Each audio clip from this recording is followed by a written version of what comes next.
Bonjour à toutes et à tous, bienvenue dans le podcast La Sœur. Bonjour mon cher Rust. Salut Guillaume, content de te revoir, content de vous revoir. Vous revoir tous, long time no see. On est déjà Et 146 en live sur Twitch. wow, That's crazy, but not as crazy as it used to be. Alors, ouais, Rusty le retour, Rusty B, respecte-moi. Oh lol, oh lol. quoi? Hey oh. Calmez-vous les gars, il est de retour, mais dans le respect de chacun quand même et de votre intégrité physique. Alors les gars, oui, le King Energy avec Fernand était super, ouais non, on est très content en tout cas de cet épisode-là. Il y a eu des gros problèmes par contre avec YouTube au niveau de l'encodage, je crois que l'encodage HD a pris un peu de temps, en même temps la vidéo durait 1h20, mais bon, ça n'excuse pas YouTube et leur encodage. En tout cas, oh là là là là là, Big Rusty is here, c'est, oh là là, le retour de l'élu, oh putain. Oh putain. Ah ouais. Ah quand même. Ok. En mode Matrix. Oh, ça fait plaisir les gars, Rust, on t'aime. Salut les gars, content du retour de Rusty B. Rust le BG is back. Rusty, le retour du roi. On a même un Rust Skywalker. Oh là là là là là. Toujours plus. Toujours plus. Bref, donc aujourd'hui les gars, c'est un actu en sueur. On va parler de ce qui se passe en ce moment, bien évidemment, au sein de l'UFC et du MMA en général. On va y aller crescendo comme à notre habitude, vous le savez bien évidemment. Voilà, là on va lancer le petit générique actu en sueur. Si vous nous regardez sur YouTube, un petit pouce bleu, un petit abonnement, ça nous aide énormément. Si vous êtes sur Twitch, merci de votre fidélité. Et c'est parti, hein, let's go.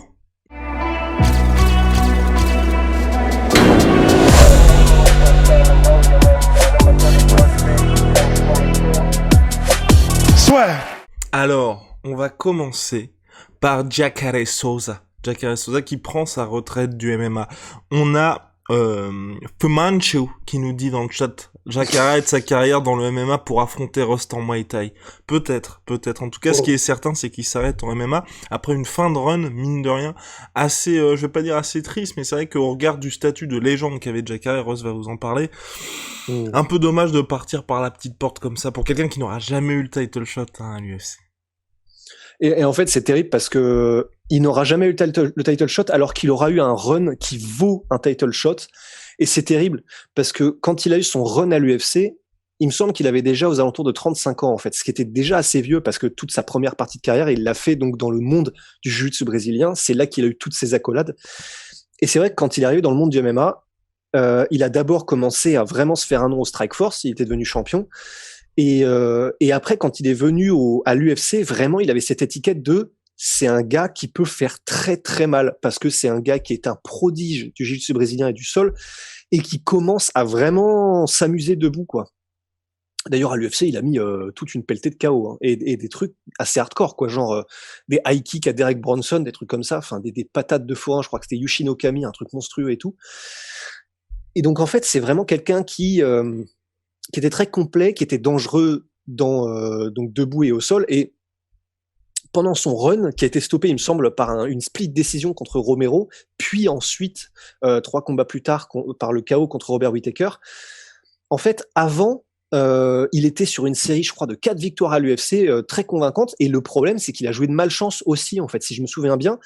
Parce que si vous regardez, alors je crois que c'était le combat juste avant de Yoel Romero, il a affronté Chris Camozzi, et en fait, c'était parce que à l'époque, en fait, il devait affronter, je sais plus quel top combattant, et en fait, la personne s'était blessée, et du coup, il avait affronté parce qu'il lui était vraiment aussi en mode anyone anywhere. Enfin, Jacare Souza, il était en mode je prends tout le monde, et c'est ce qui a fait de lui aussi une légende. Et du coup, le truc, c'est qu'il est allé un petit peu de malchance en malchance avec des combats qui se sont pas faits. Et puis, quand il a affronté Yoel Romero, il a perdu une split décision très, très, très, très, très serrée. Et en fait, après, donc, il a regagné les combats, mais il est tombé contre Whittaker. Et pareil, je me souviens plus, mais je sais qu'on en avait parlé à l'époque, en plus, tous les deux. Tard l'époque. Je sais, tard l'époque, you know. Et en fait, à l'époque, vraiment, on se disait, il a vraiment rien à gagner à affronter Whittaker. Whittaker montait de welterweight, c'était pas encore la personne que c'est aujourd'hui, et Jacare n'avait aucun intérêt à l'affronter. Je sais plus quelles étaient les circonstances qui ont fait que ça s'était fait le combat, mais encore une fois, il avait plus à perdre qu'à gagner, Jacare. Donc honnêtement, c'est un peu terrible parce que sa carrière à l'UFC, même si c'est devenu vraiment quelqu'un de respectable et de respecté, elle aura jamais eu la résonance qu'elle aurait pu avoir. Et c'est pas que dû à lui. C'est ça qui est terrible. Donc légende du grappling et du sol, quelqu'un de très établi et très respecté dans le monde du MMA, mais effectivement, il n'aura même pas eu de title shot, quoi. Terrible pour Jacare Souza qui finit, oui, c'est Mm. quelqu'un qui nous le disait dans le chat assez justement, hein, triste la fin de carrière par KO, puis surtout la soumission à la fin où il Ah. victime d'une fracture du bras, je crois, ou même double fracture. Enfin bref, assez triste pour notre cher Jacare qui, en plus, il y avait quelques petites discussions potentielles avec d'autres organisations, mais c'est vrai que je pense que aujourd'hui, au regard de ce qu'il a montré, hein, mine de rien. Plus de 40 ans, mine de rien, Jacare, il y a plus grand chose à faire, tu vois, un Renault Bellator ou PFL, moi ça m'aurait pas intéressé, et encore moins s'il avait été comme Diego Sanchez, là, il y a des Ah. discussions pour que Diego Sanchez aille au BKFC, donc en bare knuckle, et là il doit juste passer, je crois, les tests Les médicaux, medicals. et Pardon. la visite Ouais. médicale, et en cas de succès lors de cette visite médicale, il signera au bare knuckle Fighting Championship Diego Sanchez. On en avait parlé avec Rust, on ne veut pas voir ça, et donc, bref, c'est clairement pas la meilleure chose pour sa carrière, et pour sa vie même en général.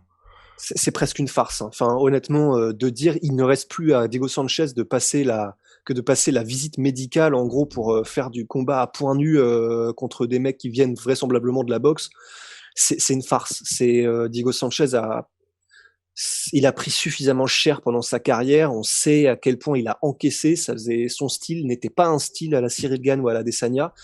C'était un cogneur, c'était un brawler, et on sait on connaît la fin de carrière de Diego Sanchez.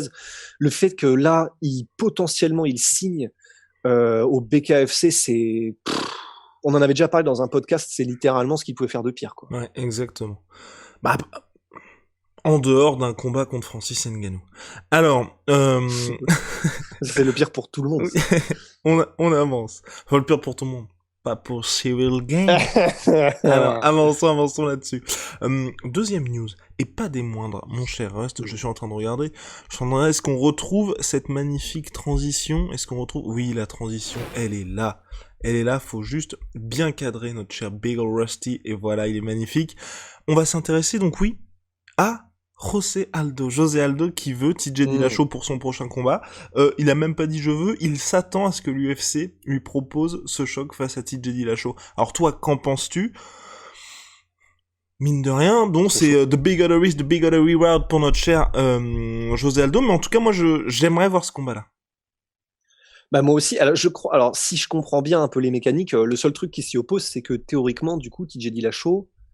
Attends, je suis en train de me perdre dans ma tête, mais qui est le champion déjà? Le champion est Aljamain Sterling. Oui. Donc, oui. Donc, je crois que ce que voulait TJ Dillashaw, c'est maintenant qu'il a battu Cory Sandhagen, c'était directement le titre. C'est ça. Donc, je ne sais pas, c'est peut-être le seul grain de sable dans le rouage, c'est que je ne sais pas s'il a grand intérêt à affronter José Aldo, à part, évidemment, le fait d'affronter une légende vivante.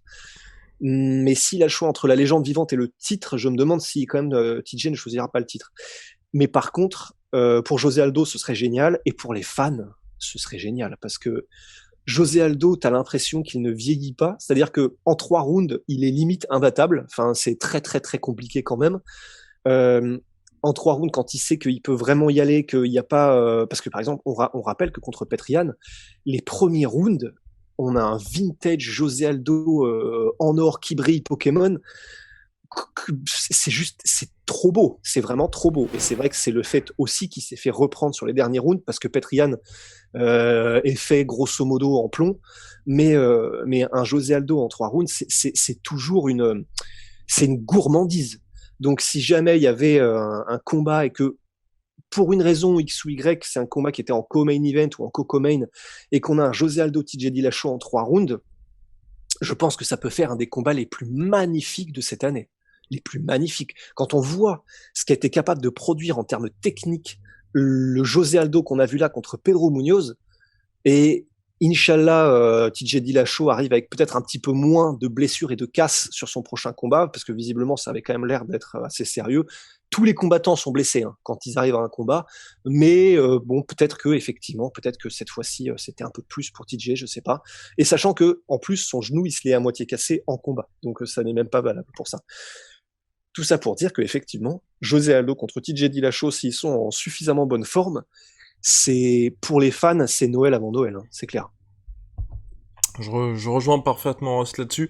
La seule interrogation, c'est voilà, est-ce qu'aujourd'hui, TJ Dillashaw veut un combat qui s'annonce extrêmement compliqué, alors qu'il est dans les starting blocks pour avoir le prochain title shot. Ça, je ne pense pas, malheureusement, pour José Aldo, mais c'est clair qu'au regard de tous les mecs qui sont présents dans cette catégorie-là pour José Aldo, ce serait le plus intéressant, parce qu'au-delà d'un combat pour le titre, là, il s'offre une légende qui a montré qu'elle était toujours dans son prime, ou en tout cas à très haut niveau, et comme l'a dit Ross, enfin là, ça fait partie de ces rares combats où vous n'avez pas besoin de mettre un titre en jeu pour que les gens allument leur télé et se disent ok, on va être témoin d'un truc au cours de l'histoire. Enfin, parce que là, on a l'ancien champion featherweight contre l'ancien champion bantamweight qui s'affrontent. Non, c'est énorme. Ce serait pas mal du tout. On avance, mon cher Rust, sans transition, bien évidemment, avec Nathan Diaz. Nathan Diaz qui veut Dustin Poirier. DP. He wants DP. Alors, Évidemment. Ça parlait de Manuel Ferrara avant le podcast, on y est. Non, mais plus sérieusement, les deux hommes devaient s'affronter en 2018, si je ne m'abuse. Donc, ils devaient s'affronter en 2018 c'était au Madison Square Garden de New York City, donc chez les lightweight. Et ce qui s'était passé, c'est que je crois que c'était Dustin Poirier qui s'était blessé. Oui. Enfin, ou Dustin Poirier s'était blessé. En tout cas, Nate Diaz était parti en cours de conférence de presse parce que l'UFC avait hypé justement le combat entre Conor McGregor et Khabib Nurmagomedov, et était en mode il me manque de respect, machin, il s'était barré en pleine conférence de presse. Les gens le voulaient, ce combat-là. Dustin Poirier le veut toujours, ce combat. Et visiblement, Nate Diaz est toujours intéressé. Là, le seul problème, à mon sens, même si j'adorais le voir, c'est comment t'arrives à justifier le truc pour que tout s'emboîte bien et se dire on va faire Nate Diaz Dustin Poirier, parce que là, ça n'aurait aucun sens. Ça n'a aucun sens. En fait, ça n'a aucun sens, et le seul sens que ça a, c'est à partir d'un truc qui est impalpable, qui est les gens surkiffent Nate Diaz. Et son stock n'est pas descendu depuis son combat contre les Edwards, aussi fou que ce soit, parce que quand on y pense, c'est de la folie.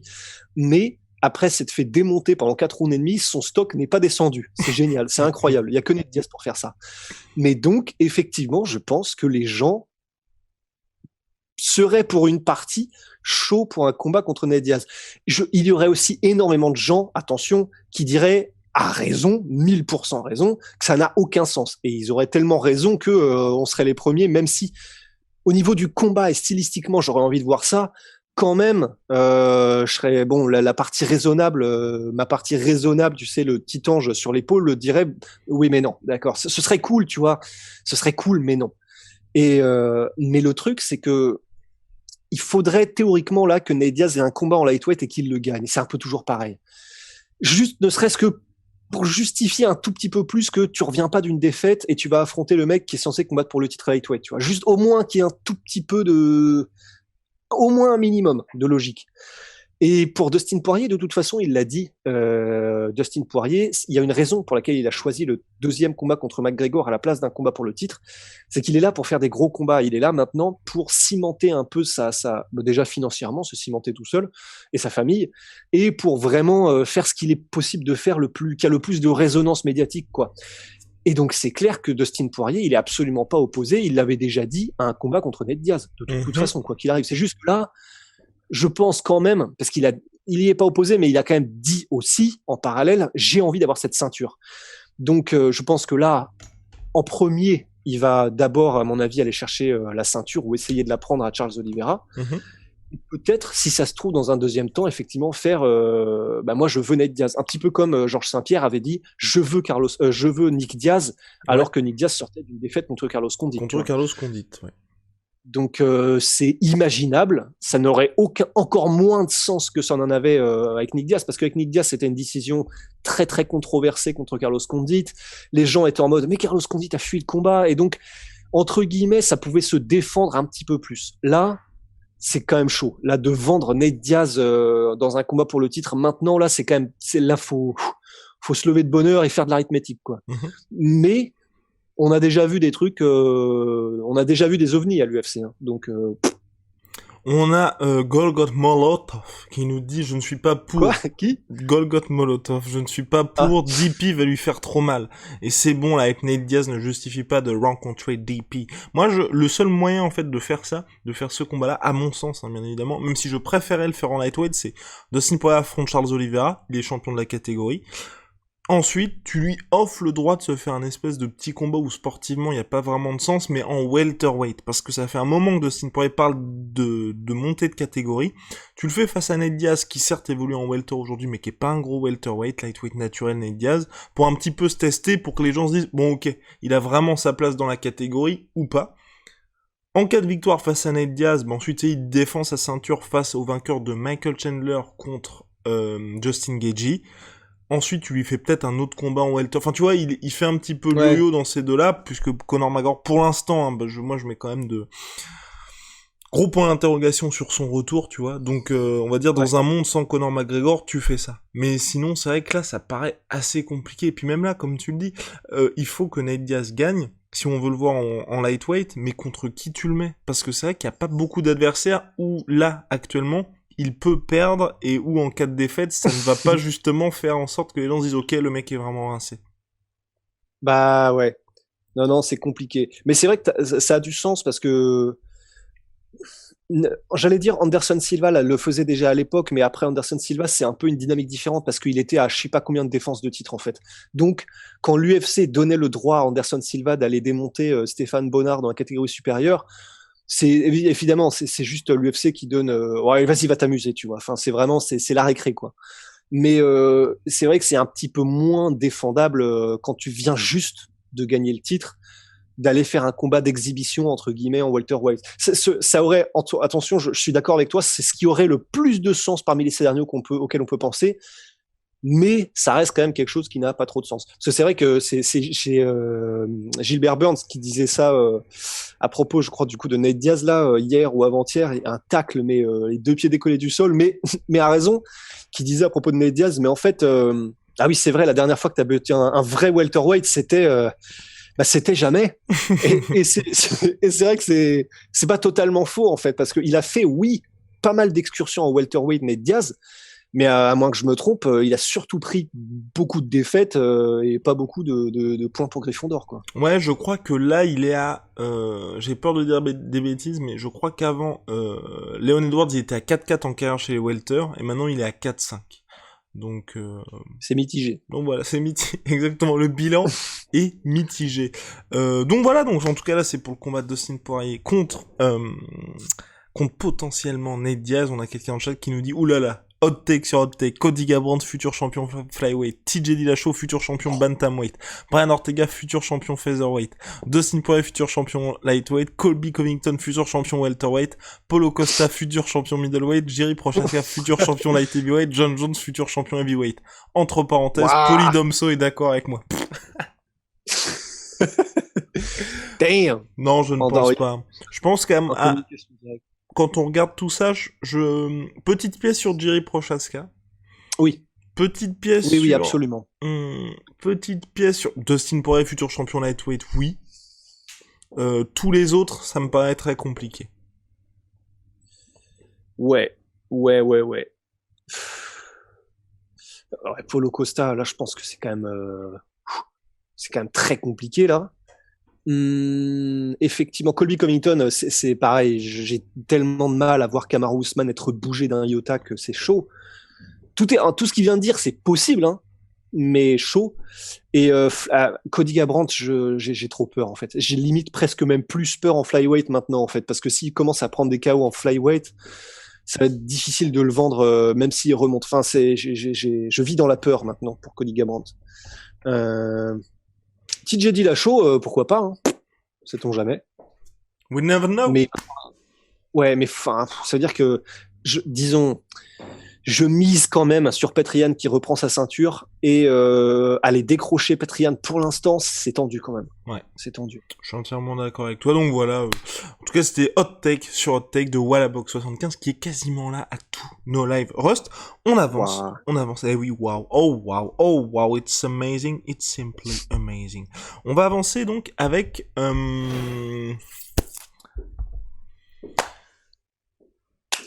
Cyril Gane, John Jones. Alors là, les gars, vous allez me dire, les mecs, vous n'avez pas le droit. Vous n'avez pas le droit de milquer à ce point-là. Attendez. Vous n'avez pas le droit de milquer à ce point-là. Je rappelle quand même que tout ce qui s'est passé ces derniers mois, c'est pas de notre faute. On avait fait un podcast. Je crois que c'est avec Polydomso et avec Ross, on avait dit, bon, là, on a fait 2 semaines sur Cyril, jusqu'à son combat contre Volkov.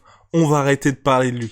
Littéralement, 8 heures après, Cyril Gane était officialisé contre Derek Lewis pour le titre intérimaire heavyweight. Bon, alors donc là, Cyril Gane contre John Jones, parole à Rust, parole à la défense. Bah oui, pourquoi on le fait? Évidemment pour milquer, ça c'est une évidence, mais aussi parce que je trouve que c'est un bon exercice de pensée, quoi. En fait, j'aime bien réfléchir à ce combat parce que l'opposition. Pardon, j'ai quelqu'un qui toque en haut. Excusez-moi. L'opposition en fait entre Cyril et Francis Ngannou, elle est fascinante parce que c'est vraiment 2 styles tellement opposés l'un à l'autre, l'un sur de la technique évidemment, mais une puissance exceptionnelle, surnaturelle presque, et Cyril qui est le technicien, peut-être le plus grand technicien. On verra dans quelques années, mais peut-être en devenir le plus grand technicien de la catégorie poids lourd. Donc le match-up est incroyable. Et on l'a. Maintenant, c'est vrai que John Jones contre Cyril Gane, ça m'intéresse tout autant, en fait. Parce que si l'opposition de style est intéressante entre Francis et Cyril, ben là, on aurait vraiment une opposition de purs techniciens entre Cyril et John Jones, entre purs techniciens invaincus sur le papier, même si c'était chaud contre Reyes. Mais c'est pas le couloir, en fait, ils sont juste en haut. Là, tu les entends?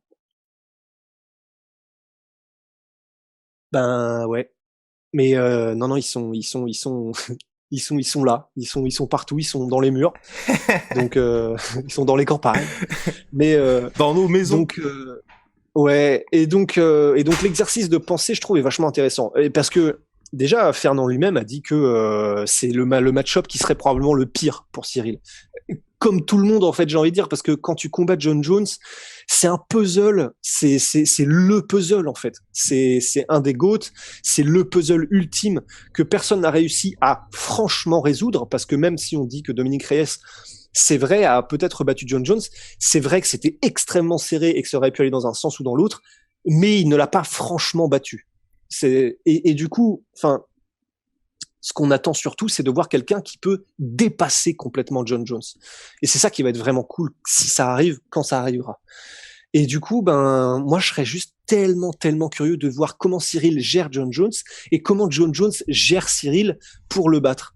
Je serais curieux de savoir si John Jones arrive à utiliser sa lutte. Je serais curieux de savoir comment est-ce que ça se passe en clinch. Je serais curieux de savoir comment ça se passe en combat à distance, en combat rapproché. Les deux adorent leur coude, les deux adorent être extrêmement créatifs. Je serais vraiment très curieux de voir si John Jones arrive à amener Cyril au sol, comment ça se passe, s'il arrive à l'y maintenir, s'il arrive à tenter des trucs. Il y a tellement d'inconnus et là, leur palette technique est tellement large que ça fait, tu sais, c'est comme les échecs, tu sais, le nombre de combinaisons, c'est égal au nombre de poussières dans l'univers ou je sais pas quoi. Bah là, c'est pareil, en fait. Et du coup, ce serait vraiment tellement fascinant que j'aime bien y penser, quoi. Il aime bien y penser, Big Rusty, parce que oui, mine de rien, ce combat-là, potentiellement, en tout cas sur le papier, il y a le combat Francis contre Cyril et le vainqueur affronte John Jones. Donc on n'est pas si loin finalement. Et c'est vrai que ça ferait une très grosse opposition, enfin pas opposition de style, mais on va dire au niveau, mine de rien, je pense, de ce qu'on pourrait voir avec ce combat-là. En tout cas, le gagnant, à mon sens, le gagnant de ce combat-là régnera sur la catégorie pendant un petit moment. Ouais, et d'ailleurs d'autant plus que je crois c'est le coach il y a quelques jours de John Jones, Brandon Six Gun Gibson, Six Guns, ouais. J'étais sur le point de citer la réplique dans Django Unchained, mais il y a le N-word, donc on va pas le faire. Mais avec I've got two guns, voilà.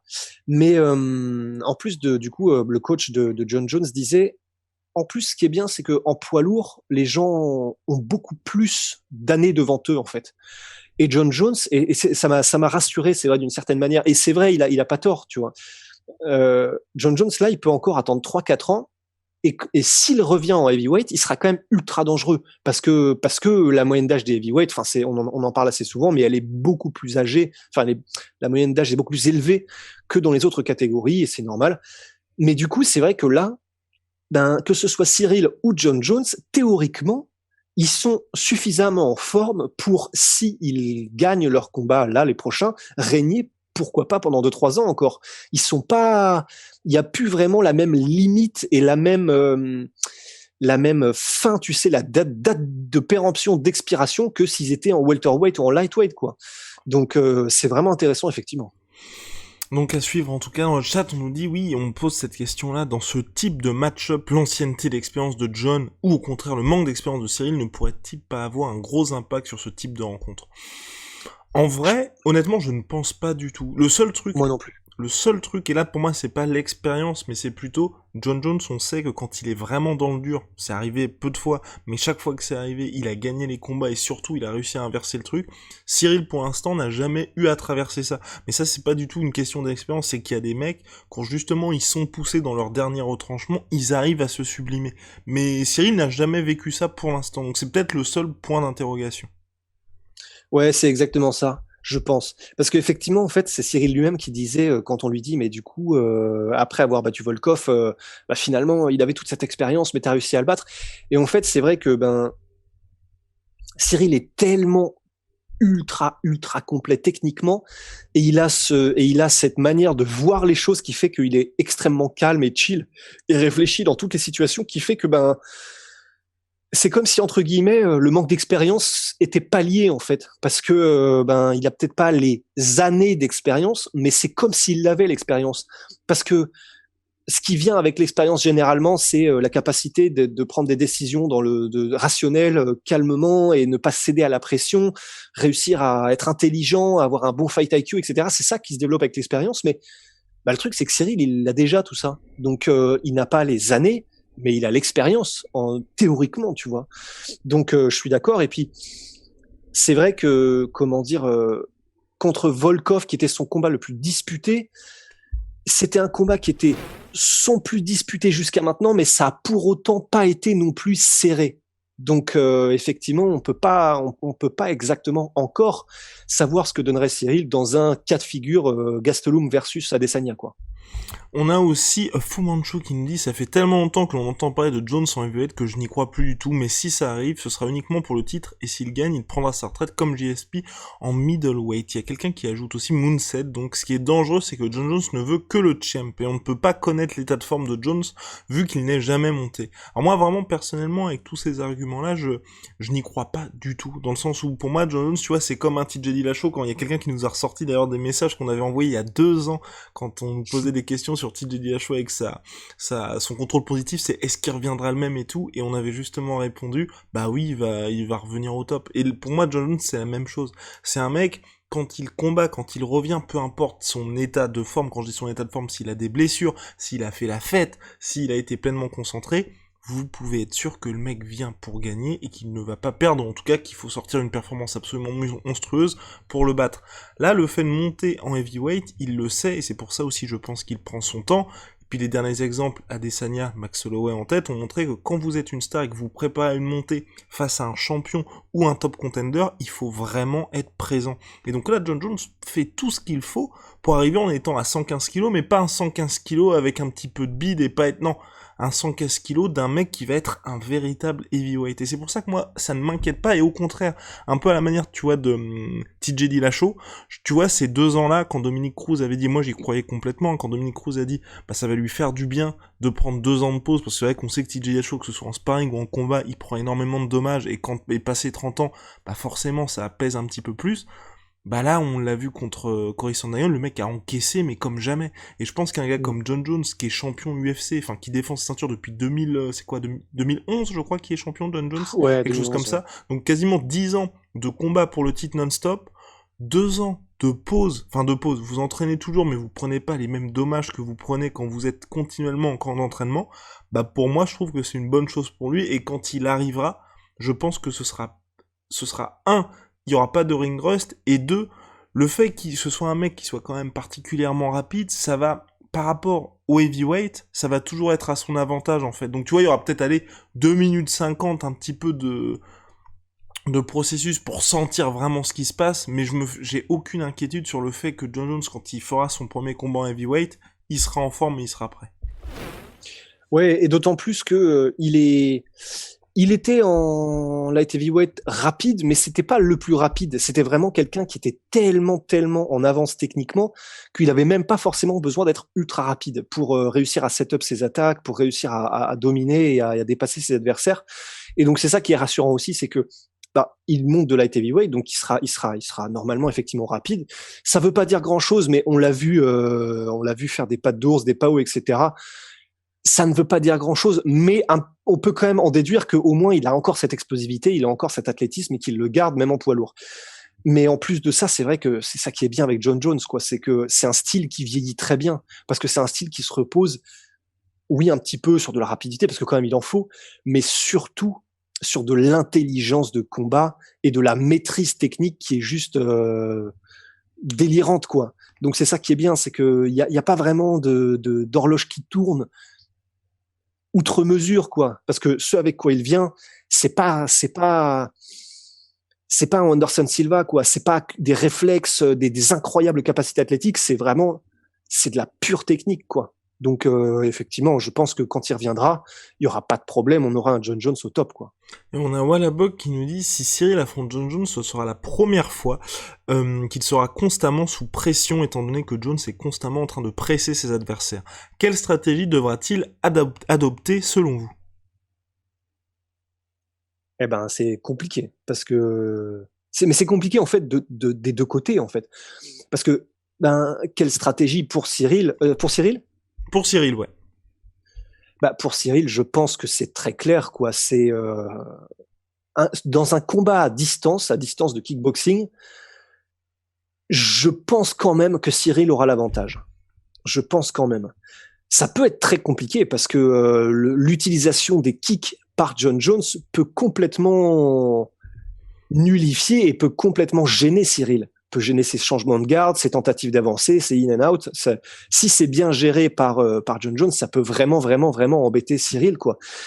Mais Cyril a aussi énormément d'armes. Et pour le coup, je pense que Cyril sera plus rapide que John Jones. Parce que pour le coup, Cyril est extrêmement rapide pour un heavyweight. Et je pense que pour une montée de John Jones à comparer, je pense que Cyril sera beaucoup plus rapide. Donc il a ses jabs, il a ses kicks, il a une utilisation et une palette de kicks aussi qui fait que que Cyril peut pallier à peu près à n'importe quel adversaire à distance, je crois. On l'a vu avec Volkov. Donc à distance, c'est probablement la meilleure chance que Cyril aurait de dominer les échanges. Mais encore, en clinch, c'est très possible qu'il le domine aussi en fait. Parce que avec son background de Muay Thai et sa compréhension de l'espace et du placement des membres, etc., je pense qu'en clinch contre la cage, Cyril peut vraiment faire du mal aussi à John Jones. Donc, je pense qu'effectivement, le truc, c'est simplement se méfier des amener au sol. Parce que par contre, au sol, je pense qu'il y aura un sacré différentiel. Mais sinon, debout, je pense que Cyril a ses chances, largement. Bah voilà, question de Gons2104. C'est vrai que Cyril n'a pas eu son Gastelum fight pour Adesanya avant d'être champion. Eh oui, mais pour ma part, je pense que s'il doit y avoir un Gastelum fight pour Cyril, ce sera le combat contre Francis. Parce que John Jones, c'est pas du tout le genre de... Enfin, dans le sens où John Jones, quand il vous sonne ou quand vous êtes dans une position un peu... où la fin du combat est proche, il ne laisse jamais passer sa chance, tout simplement. Alors que Francis... John Jones. Et pour Francis, en fait, je pense que mine de rien, Cyril, pour l'instant, il a pas pris beaucoup de dommages. Le seul combat où il a pris des coups, c'était contre Volkov. Et il est revenu 5 semaines seulement après contre Derrick Lewis. Et vraiment, enfin, c'est absolument monstrueux ce qu'il a accompli. Donc je pense que tu vois, contre Francis, là, il va avoir le temps de se préparer quoi qu'il arrive. Si jamais il doit être touché, parce que je pense qu'il y aura une grosse domination technique de Cyril, mais Francis l'a montré. Je pense notamment, tu vois, contre Miocic que il reste toujours dangereux. Et donc, tu vois, il y aura ce combat-là dans le sens où je sais pas s'il va être vraiment sonné dans le sens knockdown, mais il y a au moins un moment où il va se prendre, je pense, un coup de la part de Francis. Et le moment où il y aura ça, we'll see. Ouais. Voilà, mais sinon, je vois personne, tu vois, je vois vraiment personne dans la catégorie, à l'heure actuelle, vraiment, tu vois, capable de Bah tu vois de le sonner vraiment, dans le sens où si John Jones bat Cyril, je pense pas que ce sera, tu vois, sur un KO. Je pense que ce sera soit sur une Non. soumission, soit sur une décision unanime. Mais il aura pas mis énormément d'infliger beaucoup de dommages à Cyril, dans le sens le mettre knockdown ou le sonner énormément. Bah, sauf peut-être en ground and pound, à la limite. S'il arrive à mettre Cyril au sol, à l'y maintenir et à faire du travail de sap, mais en version hardcore, c'est genre version Crocop Gonzaga numéro 2, tu vois. Bah ça, il peut faire mal quand même. Il peut sévèrement faire mal en ground and pound. Mais sinon, non, effectivement. En fait, le seul il y a Francis, il y a John Jones, mais sinon, le seul pour moi qui reste en capacité, avec la compétence technique de mettre vraiment Cyril dans le match, ça reste Curtis Blades, quoi. Le problème, c'est que là, il est loin maintenant, Curtis.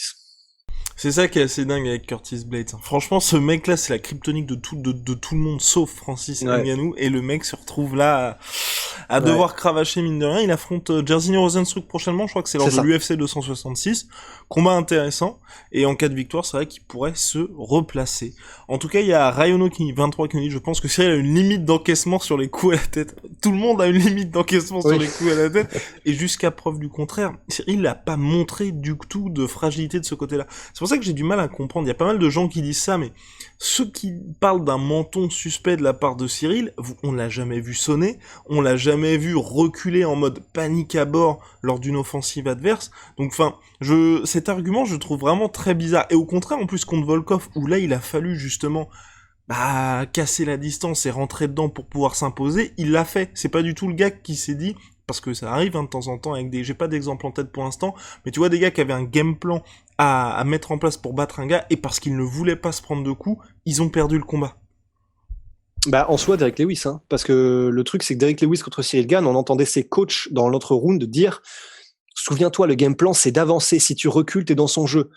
Mais je pense que, à force de prendre des énormes jabs de powerhouse de l'enfer de Cyril, bah, t'as plus envie trop d'avancer, en fait, parce que tu sais ce qui t'attend dès que tu fais un pas en avant. Donc, ouais, déjà cet exemple-là, et puis c'est vrai que, ouais, voilà, tout simplement. Alright, merci Big O Rusty, je pense qu'on a fait le tour sur John Jones versus Cyril. En tout cas, ça vous passionne en commentaire. Bah voilà, c'est fini pour le petit live Twitch du jour. On se retrouve très vite parce qu'avec Rust, là on est en train de voir, ça va être un format podcast pour le prochain, mais on va peut-être faire un truc petit pas dans les grands à partir de la rentrée. Ne vous inquiétez pas. Parce que la sueur passe en mode 3.0 à partir de la rentrée, donc il y avait déjà les comptes du Père Rusty. Là, on aura peut-être un truc, les pépites du Père Rusty ou quelque chose comme ça. Parce ouais. Que, ce serait pas mal. Ah ouais, grave, trop chaud. Donc voilà, donc en plus Rust est chaud. Bah merci, bah voilà tout le monde qui nous remercie, mais merci à vous en tout cas pour votre fidélité. Grave. Vous le savez, big shout out à my sweet pea, my sweet protein. Moins 38% sur tout MyProtein avec le code La Sueur. Et puis big shout out à Venom, sponsor de l'UFC. Wouh, sponsor de La Sueur, vous le savez. On se retrouve premier live Twitch pour moi, bravo La Sueur, bah merci, bah voilà. Voilà, en plus ça marche bien. Vous avez vu, minimum maintenant on est calé, il y a plus ces espèces de trucs de wow, problème de connexion quoi. Ça fonctionne bien. On est sur YouTube, donc vous pouvez nous regarder sur YouTube également pour les replays de ces lives. On est également sur toutes les plateformes de podcast, bien évidemment. iTunes, Apple Podcast, Google Podcast, Deezer et j'en passe. Et pour les King Energy, parce que vous demandez souvent, pour King Energy, c'est sur une channel différente qui s'appelle King Energy. Vous tapez ça sur votre application favorite de podcast et on y sera. Bon bah voilà, à très vite pour de nouvelles aventures. Bonne journée, on nous souhaite la bonne journée, on vous la souhaite également. Allez, see ya. Et faut que je lance l'outro qui est là. À plus. À plus.